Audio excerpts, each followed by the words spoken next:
कल्पना कीजिए कि एक ऐसा नया स्टार्टअप शुरू हो रहा है जिसके पहले ही दिन लगभग 30 करोड़ से ज्यादा ग्राहक या स्टेक होल्डर्स हैं। हाँ, और वो भी तब जब कोई बहुत बड़ी पूंजी हाथ में ना हो। बिल्कुल, संसाधनों की भारी कमी है और सबसे बड़ी बात, इस कंपनी के नियम कानून बनाने के लिए दुनिया भर की 60 अलग-अलग सफल कंपनियों की नियम पुस्तिकाओं का अध्ययन करना पड़ रहा है।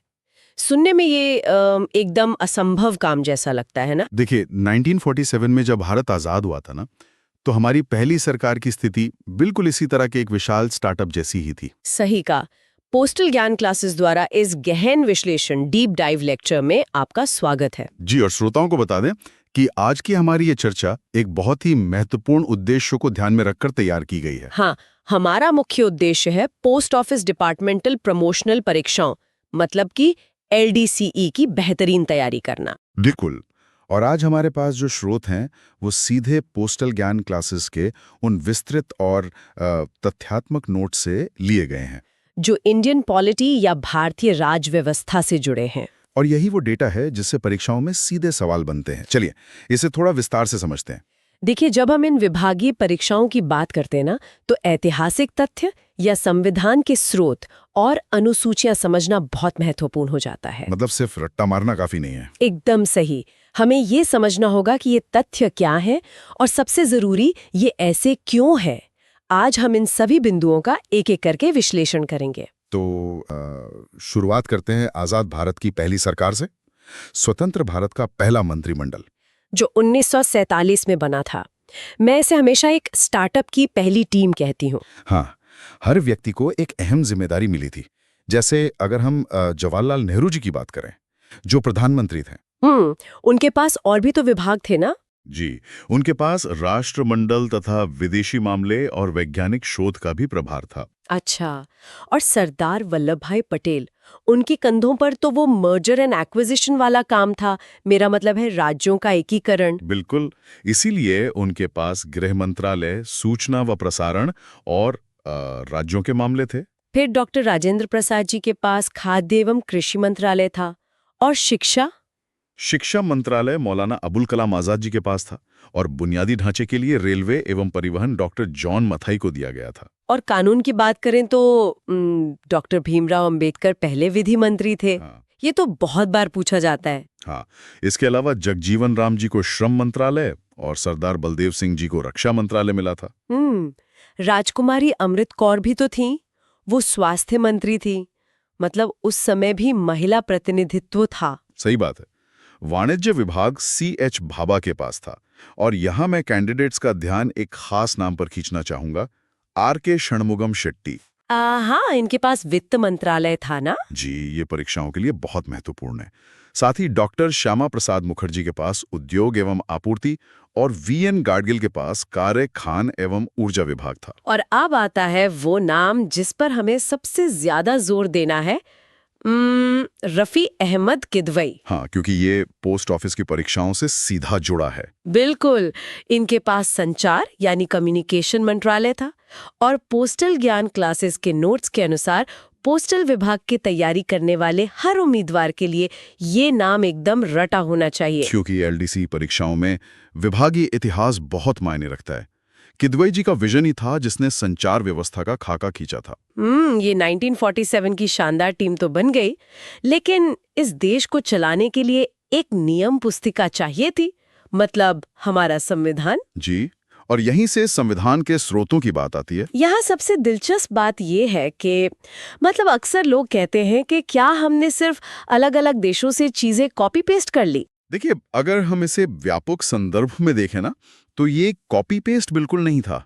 दुनिया के बेहतरीन विचारों को भारतीय संदर्भ में ढाला गया था। तो हमने उसे अडॉप्ट नहीं बल्कि अडैप्ट किया। बिल्कुल। जैसे अमेरिका और ऑस्ट्रेलिया का ही उदाहरण लीजिए। प्रस्तावना का जो विचार है वो अमेरिका से आया है। वी द पीपल वाला विचार। हाँ, लेकिन प्रस्तावना की भाषा, जो उसकी शैली है, वो ऑस्ट्रेलिया से प्रेरित है।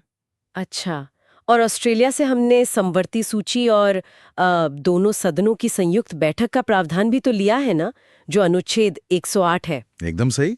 और कनाडा से हमने एक संघीय व्यवस्था ली है जिसमें केंद्र बहुत मजबूत होता है। मतलब अमेरिका की तरह नहीं, जहां राज्य ज्यादा ताकतवर है। हाँ, क्योंकि 1947 में हम विभाजन का दर्द झेल चुके थे। मजबूत केंद्र जरूरी था। राज्यपालों की नियुक्ति भी कनाडा के मॉडल से ही आई है। समझ गए। और आयरलैंड से राज्य के नीति निर्देशक सिद्धांत, जिन्हें हम डीएसपी कहते हैं, भाग 4 अनुच्छेद 36 से 91। साली। और राज्यसभा में जो सदस्यों का नामांकन होता है ना, वो भी आयरलैंड से लिया गया है। अब रूस की बात करते हैं। वहां से मौलिक कर्तव्य आए हैं। जी। और यहाँ एक बहुत ही ध्यान देने योग्य तथ्य है। क्या आपको पता है मूल संविधान में कितने मौलिक कर्तव्य थे? मेरे ख्याल से शायद 10 थे। नहीं, मूल संविधान में 0 यानी 0 मौलिक कर्तव्य थे। रुकिए, सच में एक भी नहीं? हाँ, ये बाद में जोड़े गए और अब इनकी संख्या 11 हो गई है। अरे वाह, ये तो बहुत अच्छा फैक्ट है।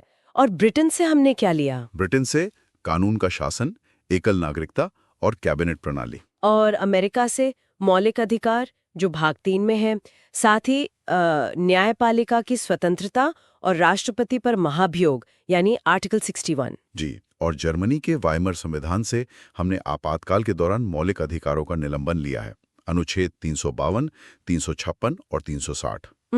और दक्षिण अफ्रीका से संविधान में संशोधन की प्रक्रिया, जो अनुच्छेद 368 है।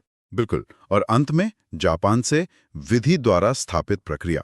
मतलब पूरी दुनिया का निचोड़। अब जब इतनी सारी जानकारी मिल गई, तो इसे व्यवस्थित कैसे किया गया? इसके लिए संविधान को भागों और अनुसूचियों में बांटा गया।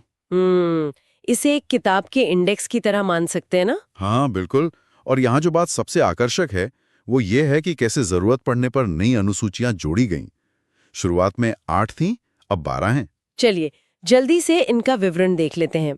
पहली अनुसूची 28 राज्य और 8 केंद्र शासित प्रदेश। दूसरी अनुसूची में वेतन की बात है, जैसे राष्ट्रपति का 5 लाख रुपए। और तीसरी अनुसूची में शपथ का विवरण है। जी।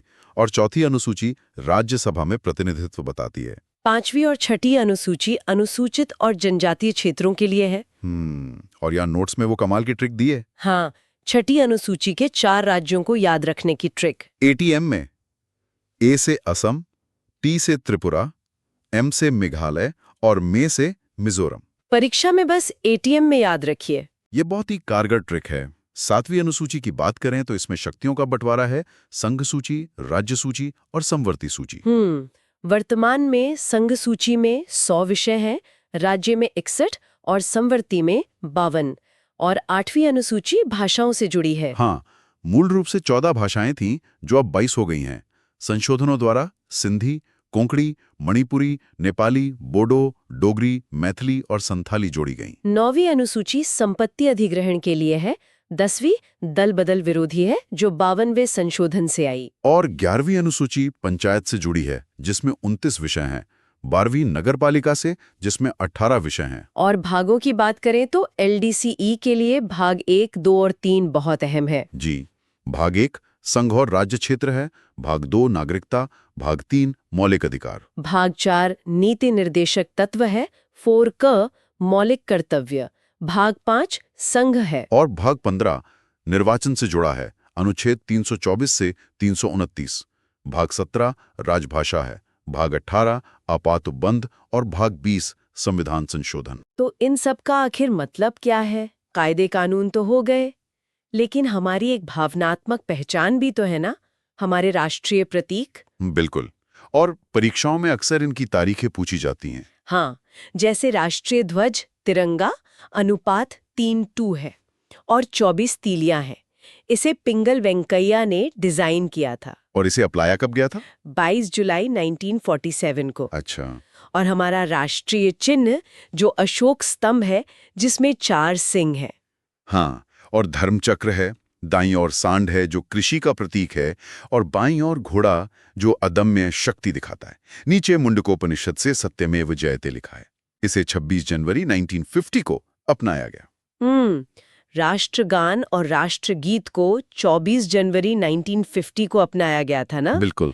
और हमारा पंचांग शक संवत पर आधारित है, 88 ईस्वी वाला। और हमारी मुद्रा रुपया। इसका डिजाइन तो उदय कुमार जी ने बनाया था। जी, और इसे 15 जुलाई 2010 को अपनाया गया। राष्ट्रीय नदी गंगा है, 2525 किलोमीटर लंबी, जिसे 4 नवंबर 2008 को दर्जा मिला। और राष्ट्रीय जलीय जीव गंगा डॉल्फिन है, 18 मई 2010 को। विरासत पशु हाथी है, जिसे अक्टूबर 2010 में घोषित किया गया। पक्षी मोर है, जिसे 26 जनवरी 1963 को अपनाया गया।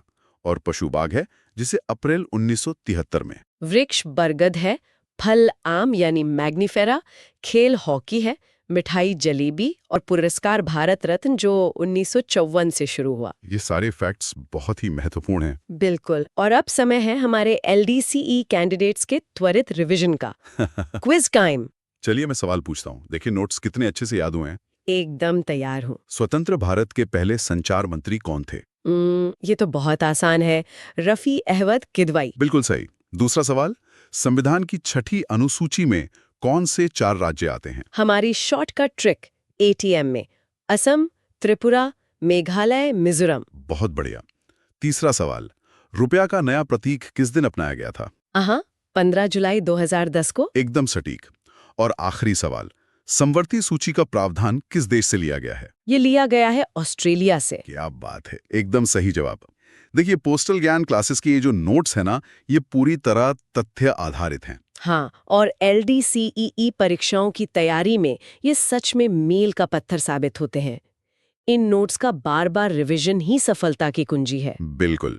और श्रोताओं के लिए मैं एक अंतिम विचार छोड़ना चाहूंगा। बताइए। संविधान कोई स्थिर किताब नहीं है, बल्कि एक जीवंत दस्तावेज है। जिस तरह 14 भाषाओं से बढ़कर 22 भाषाएं हुईं, या पर्यावरण को समझते हुए डॉल्फिन को 2010 में जलीय जीव घोषित किया गया। हाँ, ये दिखाता है कि व्यवस्था समय के साथ विकसित होती है। बिल्कुल। खुद से पूछिए, इस तेजी से बदलती दुनिया में भविष्य में इस सूची में और क्या नया जुड़ सकता है? ये वाकई सोचने वाली बात है। खैर, आज की चर्चा बहुत ही बेहतरीन रही। Thanks for connecting with postal ज्ञान क्लासेस। वॉचिंग पोस्टल ज्ञान क्लासेस लेक्चर के लिए धन्यवाद।